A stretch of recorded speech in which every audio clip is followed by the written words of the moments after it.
Hindi sa pangalan ng tao ang pundasyon, hindi sa gawa, hindi sa tradisyon.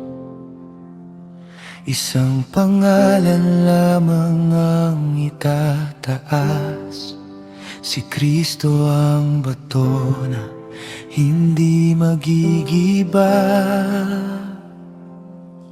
Hindi ang karunungan ng mundo, hindi ang gusto ng puso ng tao. Ang salita mo ang aming ilaw, ang gabay sa bawat hakbang at galaw. Suriin mo ang aming puso, kung ikaw ba ang nasa gitna nito. Hindi lang labi ang aming alay, kundi buhay na tunay na sumusunod sa'yo, Ama.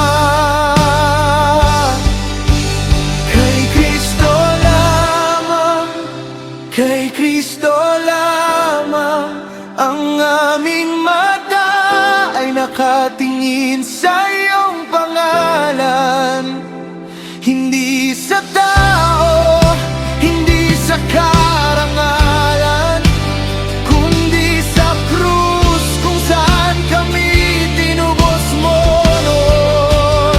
Kay Kristo lamang, kay Kristo lamang ang lahat ng papuri at kaluwalhatian.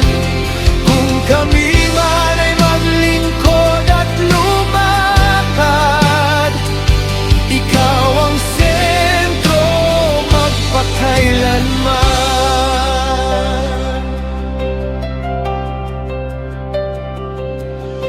Ang tunay na iglesia ay may pag-ibig, ngunit hindi iniwan ang katotohanan mo. May pagtutuwid na may kabutihan, may biyaya na nagtuturo ng kabanalan.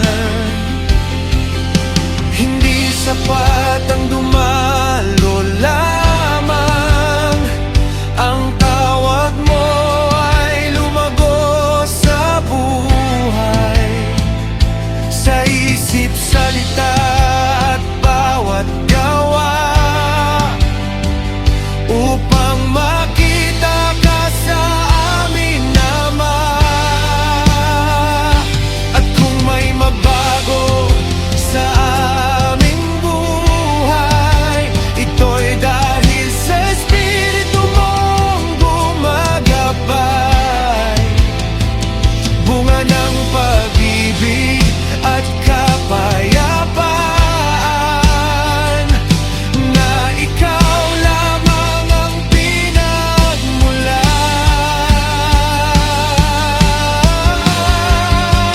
Kay Kristo lamang, kay Kristo lamang ang aming mata ay nakatingin sa iyong pangalan.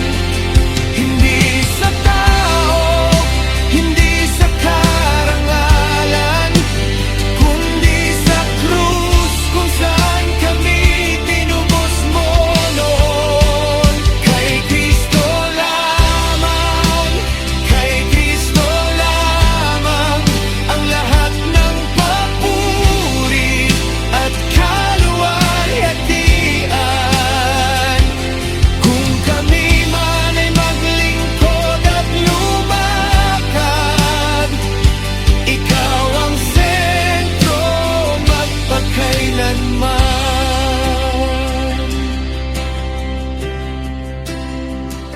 Hindi kami magsasabi, tumingin kayo sa amin. kundi buong puso naming sasabihin, tumingin kayo kay Jesus. Siya